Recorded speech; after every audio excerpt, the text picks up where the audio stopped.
Hari ini adalah pemeriksaan saksi pelapor beserta dengan pelapor sendiri.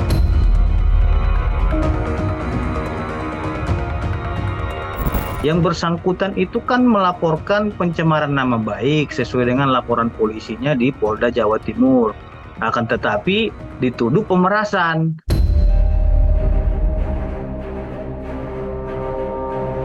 Jadi kan malu sendiri dia. Dia ingin bawa pasukan, tapi pasukannya diusir sama hakimnya.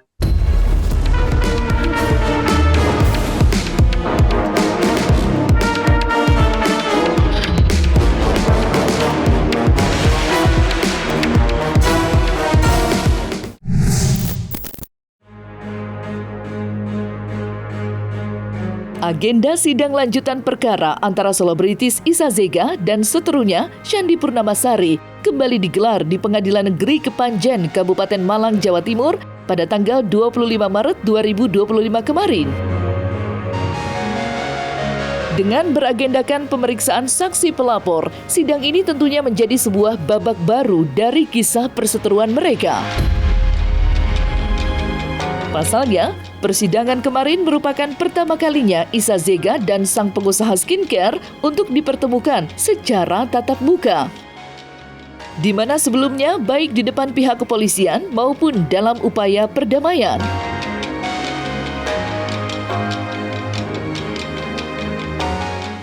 Hari ini adalah pemeriksaan saksi pelapor beserta dengan pelapor sendiri, yaitu Shandy Purnamasari di Pengadilan Negeri Kepanjen di ruang sidang Garuda. Nah, ada 3 orang yang diperiksa, termasuk salah satunya itu adalah Shandy Purnamasari, Sheila Martalia, dan Riko. Ya, di dalam pemeriksaan saksi tadi dan pemeriksaan pelapor, kita telah menanyakan dan mengkonfrontir secara langsung head to head antara Shandy Purnamasari dengan Isa Zega. Artinya dipertemukan mereka berdua ini, karena kan selama ini mereka belum pernah dipertemukan di pihak kepolisian maupun di dalam restoratif justice. Seperti diketahui, perkara ini bermula ketika Isa Zega dilaporkan oleh Shandy Purnamasari dengan dugaan pencemaran nama baik. Dan pada persidangan kemarin, pihak Shandy Purnamasari pun menghadirkan 3 orang saksi untuk didengar kesaksiannya di depan majelis hakim. Lantas seperti apakah Pitra Romadhoni Nasution menanggapi saksi dan bukti yang disajikan pihak Shandy Purnamasari dalam persidangan kemarin?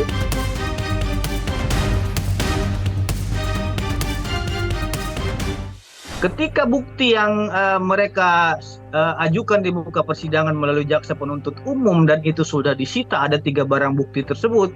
Dari 3 barang bukti yang pada tanggal 17 Oktober 2024 itu yang katanya postingan Isa Zega itu menuduh dirinya dicemarkan nama baik, setelah saya perlihatkan bukti tersebut, tidak ada di dalam postingan tanggal 17 Oktober 2024 tersebut menyebutkan nama Shandy Purnamasari. Ini kan kasus pencemaran nama baik.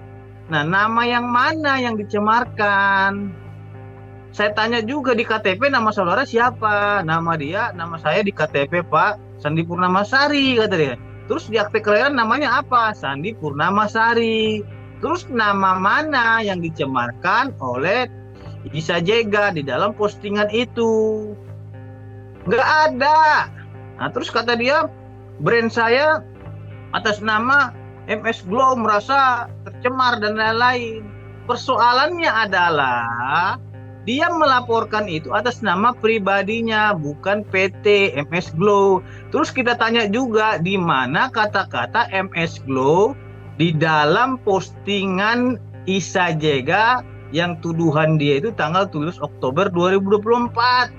Tidak ada postingan MS Glow atas nama MS Glow langsung di dalam bukti yang diajukan oleh pelapor ini. Hanya ada katanya AMS MSS Gelo Gagwing. Itu bukan nama perusahaan. Masa nama seseorang contohnya Shandy Purnamasari, terus dia merasa keberatan disebut namanya Clara Sinta contohnya, beda nama orang lain. Kan bukan nama dia. Kok dia keberatan, kok dia merasa dicemarkan? Makanya saya tanya tadi, yang dicemarkan itu mana, nama baik yang mana? Dia tidak bisa jawab seperti itu. Tegas pihak kuasa hukum Isa Zega dalam membantah pernyataan para saksi maupun bukti-bukti yang dihadirkan oleh pihak Sandi. Apalagi menurutnya bukti-bukti itu sama sekali tidak menguatkan tudingan Sandi terkait adanya dugaan pencemaran nama baik. Emosi Pitra Romadhoni pun tambah menjadi-jadi usai salah satu saksi dari Sandi menyebut adanya tindak pemerasan yang diduga dilakukan oleh Isa Zega terhadap pihak seberang. Lantas seperti apakah ungkapan kekecewaan Pitra Romadhoni terkait hal itu? Serta benarkah pula Pitra merasa kasus ini penuh dengan kejanggalan? Ini adalah perkara yang sangat aneh dan janggal sekali. Kenapa saya bilang perkara yang sangat aneh dan janggal sekali? Yang bersangkutan itu kan melaporkan pencemaran nama baik sesuai dengan laporan polisinya di Polda Jawa Timur. Akan tetapi dituduh pemerasan. Yang menjadi poin terutamanya adalah ketika Sandi Purnamasari menuduh Isa Zega itu melakukan pemerasan, tapi Sandi Purnamasari saja sendiri menerangkan tidak pernah memberikan uang kepada Isa Zega. Dia sudah menjelaskan itu di depan hakim. Saya tidak pernah menyerahkan sejumlah uang kepada Isa Zega. Terus dia juga menjelaskan bahwasannya Isa Zega juga tidak pernah meminta uang kepada dia. Pemerasannya di mana? Nah, terus kita tanya lagi kepada saksi-saksi Sandi Purnamasari atas nama Riko dan Sheila Martalita. Yang bersangkutan juga tidak mengetahui ada nggak ditransfer uang kepada Isa Zega oleh Sandi Purnamasari. Tidak ada. Terus tidak ada juga Isa Zega meminta uang kepada Sandi Purnamasari. Setahu saya pemerasan itu adalah meminta sejumlah uang kepada seseorang dengan ditakut-takutin segala macam sehingga dia dapat duit lah dari hasil memeras dia gitu. Ini cuma dia hanya menjelaskan kepada hakim tadi dan kepada ruang persidangan itu, Isa Zega itu hanya WA dia, "Neng, kapan kita ketemu ya, Neng?" Diskusi gitu. Jadi cuma itu aja. Kata-kata itu masa dibilang pemerasan, itu sudah terungkap di muka persidangan. Nah terus mereka nggak terima gitu loh. Momen-momen mencolok perhatian yang terjadi dalam agenda sidang kemarin pun tidak berhenti sampai di situ saja. Pasalnya, sebuah kejadian pilu dan mengharukan sempat terjadi ketika Sandi selaku saksi pelapor maju memberikan keterangan. Di mana kala itu, Sandi mengaku jika Isa Zega diduga pernah melontarkan sumpah terhadap kehamilan Sandi. Ya, dengan diiringi air mata yang mengalir deras, Sandi menuturkan dugaan bahwa Isa Zega telah mengutuk agar janin yang saat itu hidup di perut Sandi akan lahir dalam keadaan yang tidak sempurna. Lantas seperti apa tanggapan Pitra Romadhoni, serta bagaimanakah pula isak tangis Sandi ketika menceritakan hal itu?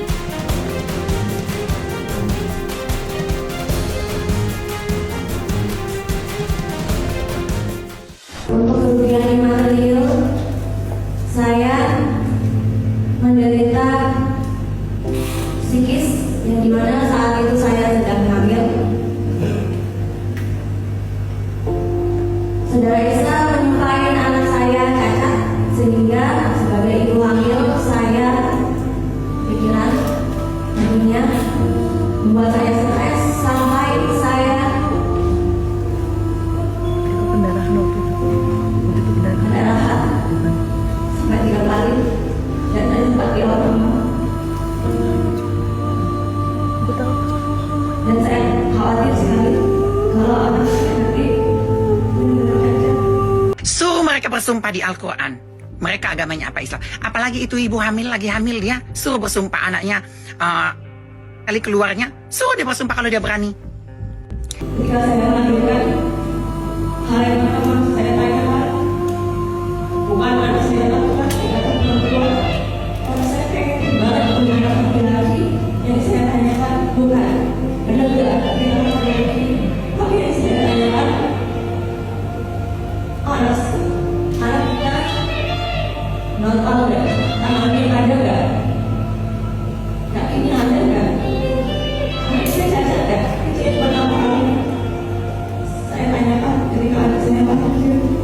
menurutnya si Sandi Purnamasari itu, Isa Jega katanya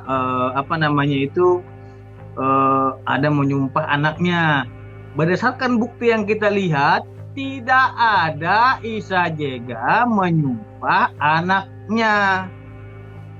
Kan kita berdasarkan bukti, ya kan? Kalau dibilang dia sound the ship, emang nama dia sound the ship, ya kan?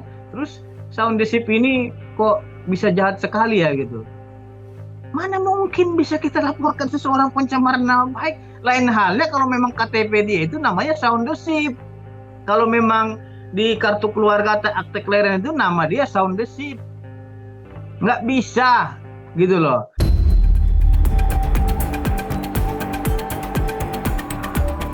Entahlah apa yang sebenarnya terjadi di balik dugaan aksi kutuk-mengkutuk tersebut. Hingga sampai saat ini belum ada yang mengetahui secara pasti.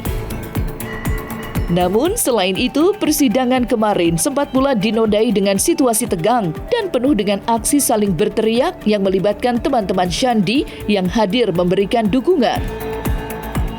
Menurut Pitra Romadhoni Nasution, pihak pendukung Shandy selalu menyela dan berteriak setiap kali Pitra melontarkan pertanyaan pedas ke arah saksi.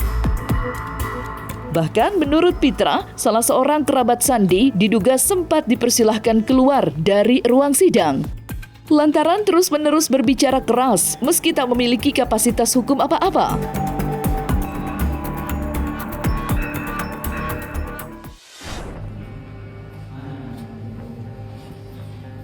Yono Babilo dan semua tidak dikategorikan yang baca dan dibayar dengan boros sebelum itu sudah selesai tutup mulutnya ya.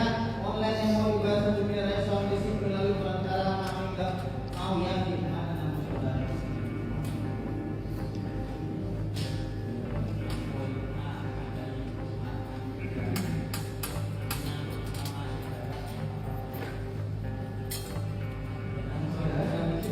Satu-satu dulu. Kan ini ada A, B, C, D dan sebagainya. Nggak ada nama saudara ya. Oke, nggak ada nama saudara. Saudara tadi mengatakan Ya, satu-satu.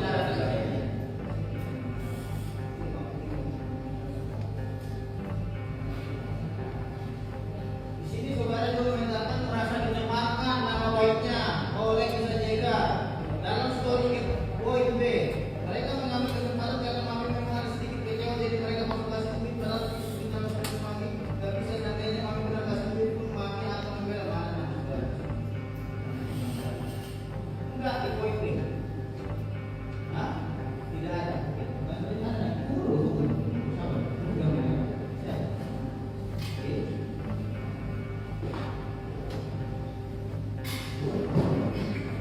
Oke, baik.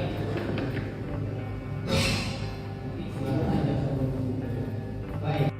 Nah, makanya kenapa tadi sempat terjadi perdebatan dan ruang sidang jadi panas, karena para pendukungnya ini ribut di ruang sidang gitu loh. Saya yang bertanya, yang panas para pendukungnya di belakang. Itu sampai bilang, wah ini solo aja jangan ngegas segala macam.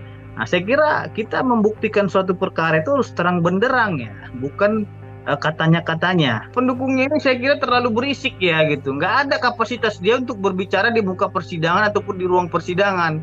Makanya tadi ada salah satu pendukungnya itu diusir oleh hakim, keluar dia. Gitu loh. Dan itu sudah diliput oleh media. Jadi kan malu sendiri dia. Dia ingin bawa pasukan, tapi pasukannya diusir sama hakimnya.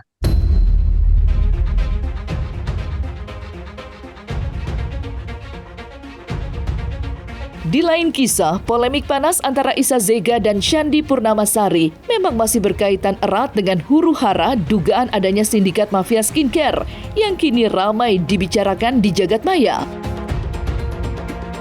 Dan terbaru, telah menyeruak luas sebuah dugaan miring yang menyebut jika kericuhan ini terjadi lantaran adanya sosok dalang yang sengaja membuat panas suasana. Dengan tujuan untuk memonopoli pasar skincare, lantaran hanya produknya lah yang dipercaya orang banyak. Dugaan itulah yang mirisnya menyeret nama Shandy Purnamasari. ialah yang diduga-duga menjadi sosok dalang itu. Terlebih lagi, produk milik Shandy tak sedikit pun tersentuh tuduhan overclaim. Dan pada persidangan kemarin, hal itu pun dibahas oleh Shandy. Lantas, seperti apa Shandy menyikapi hal itu?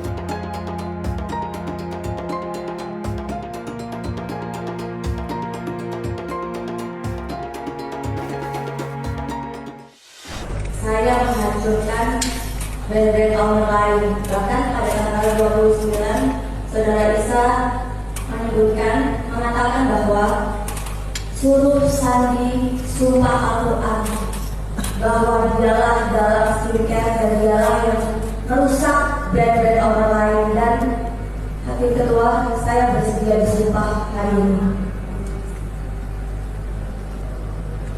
Dalam perputaran kasus skincare, ya, mafia skincare atau apapun yang diistilahkan oleh para masyarakat, dalangnya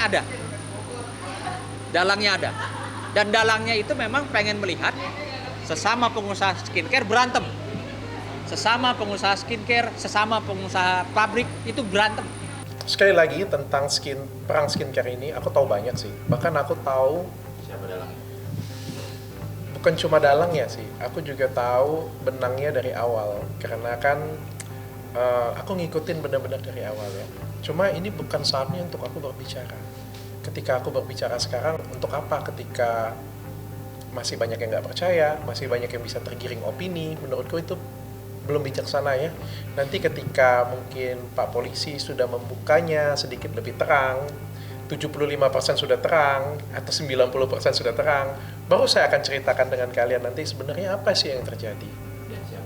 Dan siapa dalangnya, daripada kalau kayak sekarang kan jadinya kan jadi spekulasi ya jadinya ya, dan akhirnya jadi tuduh-tuduhan. Gak baik lah di bulan Ramadan kita saling menuduh satu sama lain.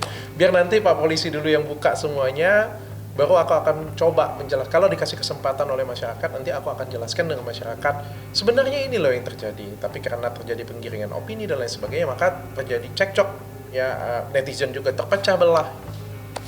Ada saatnya nanti aku akan berbicara. Manusia itu emang kita tuh nggak bisa loh sekarang itu melihat dari raut muka, dari lingkungan, dari apa ya, dari yang nampak di mata gitu. Memang mengerikan sekarang. Banyak istighfar lah ketemu orang itu. Aku mah mending ketemu orang yang kelihatan mukanya barbar tapi hatinya baik, daripada kelihatan melihat orang yang kalem, lembut, psikopat. Ngeri. Ya mohon maaf ya netizen, ini bulan puasa memang aku nggak patut ya aku marah-marah gini. Karena apa? Karena tiba-tiba buzzer lagi menyerang aku. Karena apa? Karena buzzer itu penjahat, diutus oleh para penjahat ya. Aku yakin nggak satu orang sih. Para penjahat untuk apa? Nggak suka ngeliat kedamaian di bulan puasa ini. Istighfar ya. Aduh, kok memang cocok aku panggil Madam Psikopat ya.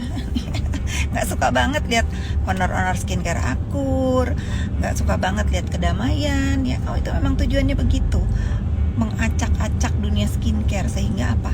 Sehingga kau bisa jualan sendiri solo gitu di Indonesia ini. Nggak bisa ya, nggak bisa. Kalau kau sudah nggak laku, produk kau betulin ingredientnya, betulin. Tuh contoh tuh banyak yang baru-baru juga bagus-bagus, kemasannya bagus-bagus. Kemasan kau aja seupai ya. Jadi tiba-tiba nyuruh aku minta, kau lah yang minta maaf itu terhadap siapa? Terhadap diri kau sendiri aja minimal ya. Udah banyak tuh orang-orang di sekeliling kau yang membantu kau menjadi maju, kau tendang. Jahat kau.